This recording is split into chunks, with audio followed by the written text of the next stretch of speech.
Hey everybody, it's Miss T from the Children's Library of the Plainfield Public Library. Thank you for stopping in for another special story time. And today we're reading Rosie Revere, Engineer, written by Andrea Beaty and illustrated by David Roberts.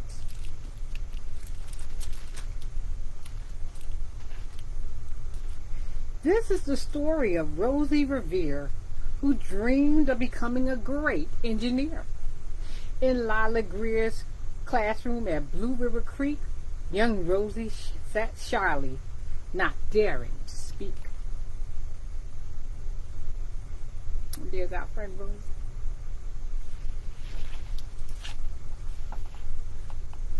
But when no one saw her, she peeked in the trash for treasures to add to her engineer stash. And late at night, Rosie rolled up her sleeves and built in her hideaway under the eaves.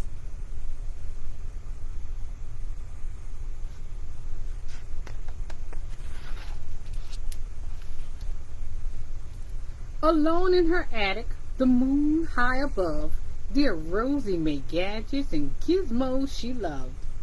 And when she grew sleepy, she hid her machines far under the bed where they'd never be seen.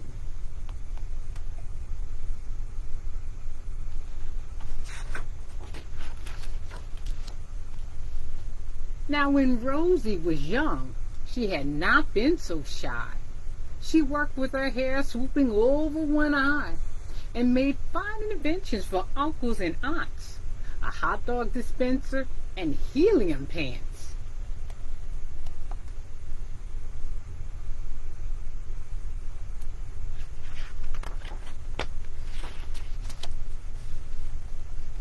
The uncle she loved most was zookeeper Fred. She made him a hat to keep snakes off his head.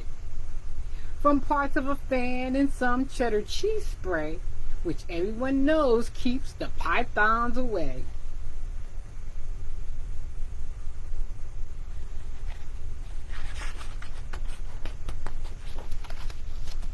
And when it was finished, young Rosie was proud. But Fred slapped his knee and he chuckled out loud. He laughed till he wheezed and his eyes filled with tears, all to the horror of Rosie Revere, who stood there embarrassed, perplexed, and dismayed. She looked at the cheese hat and then looked away. "I love it," Fred hooted. "Oh, I truly do." But Rosie Revere knew that could not be true. She stuck the cheese hat on the back of her shelf, and after that day, kept her dreams to herself.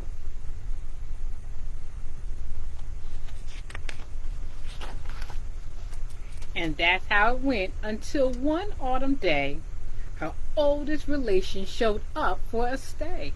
Her great-great-aunt Rose was a true dynamo who worked building airplanes a long time ago. She told Rosie tales of the things she had done and goals she had checked off her list one by one.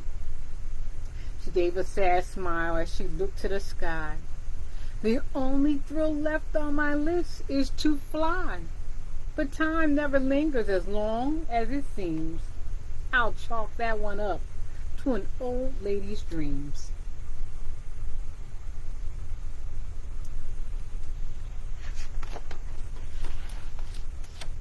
That night, as Rosie lay wide-eyed in bed, a daring idea crept into her head.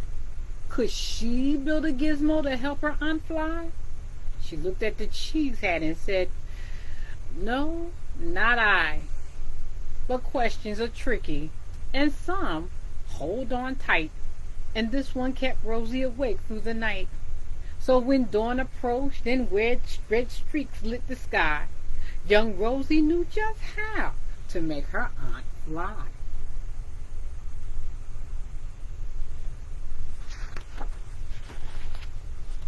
She worked and she worked till the day was half gone, then hauled her cheese copter out on the lawn to give her invention a test just to see the ridiculous flop it might turn out to be.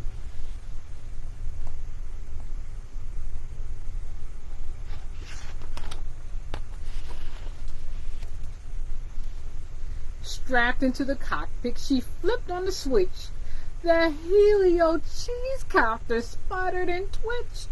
It floated a moment and whirled around and round, then froze for a heartbeat, and then crashed down to the ground.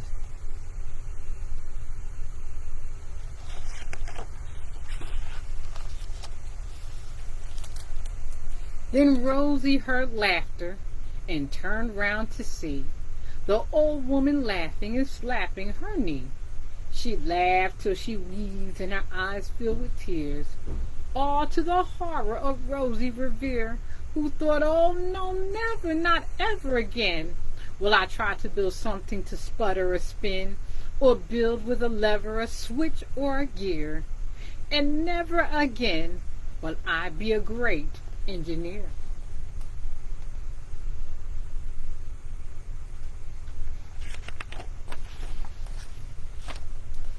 She turned round to leave, but great Aunt Rose grabbed hold of young Rosie and pulled her in close and hugged her and kissed her and started to cry. You did it! Hooray! It's the perfect first try. This great flop is over. It's time for the next. Now the young Rosie was baffled, embarrassed, perplexed. I failed, said dear Rosie. It's just made of trash. Didn't you see it? The cheese copter crashed. Yes, said her great aunt. It crashed, that is true. But first it did just what it needed to do. Before it crashed, Rosie, before that, it flew.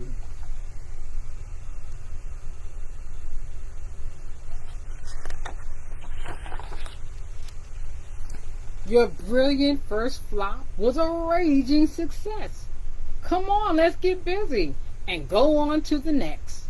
She handed a notebook to Rosie Revere, who smiled at her aunt as it all became clear.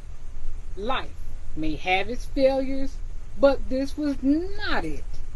The only true failure can come if you quit.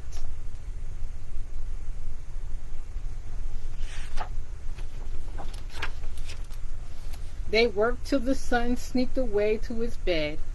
Aunt Rose tied her headscarf around Rosie's head and sent her to sleep with a smile ear to ear, to dream the bold dreams of a great engineer.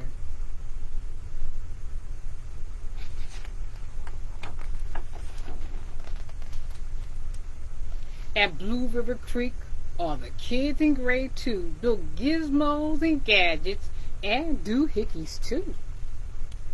With each perfect failure, they all stand and cheer, but none quite as proudly as Rosie Revere. And when we get to the end, or the last page of Annie's story, what do we say? We say the end. That's right. Once again, the title is Rosie Revere, Engineer, written by Andrea Beaty and illustrated by David Roberts. And I hope you learned your lesson too, potential engineer, potential builder of airplanes and buildings and great things unknown. Failure is just one step. It's a stepping stone, right? It's a lesson to be learned until the success that you earn. So never give up and never quit. Just like Rosie Revere, engineer. This is Miss T from the Children's Library of the Plainfield Public Library, encouraging you to build your cheese copter. Don't give up on it. And until we read again, be safe, guys, and so long for now.